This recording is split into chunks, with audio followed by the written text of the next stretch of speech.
Magandang gabi sa inyo mga loads. Kaya ito, isi-share natin yung fireball attack natin. Yan yung base, flame flinger sa gilid. Queen ang babaan sa taas. Si Warden yung magpa-fireball. Lilinisin natin ng rocket launch.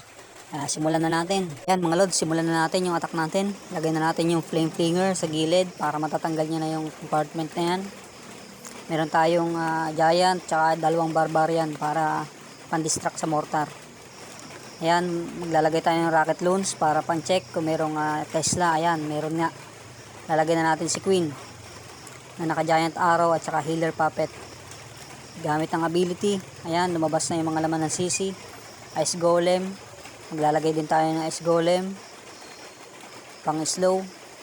Tapos headhunter. Meron tayong dalawa para sa mga hero ng kalaban. Ayan.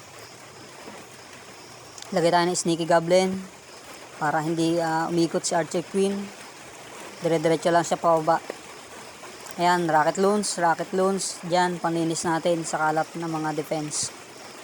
Tapos, ayan, hintayin na lang natin maklear up ni Queen yung mga natitirang defense. Yung builder's hut, yung cannon, yung mortar, at saka yung archer tower. Sinamahan din pala natin si Queen ng E-Titan para kung sakaling may mga skeleton traps, ayan, hindi na madidistract si Queen.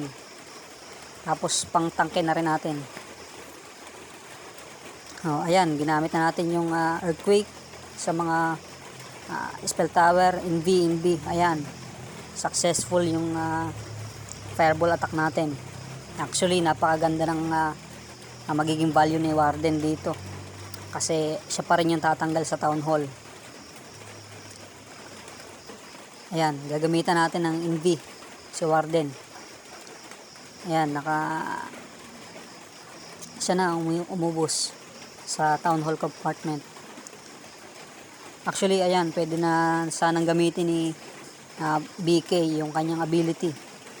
Kasi kukunti na lang yung buhay ng scatter shot tsaka monolith. Pero hindi natin ginamit kasi naka-phoenix naman siya dyan kahit mamatay siya. Ayan, goods na yung attack natin mga lods. Nakapag-swag pa tayo ng maraming mga spell.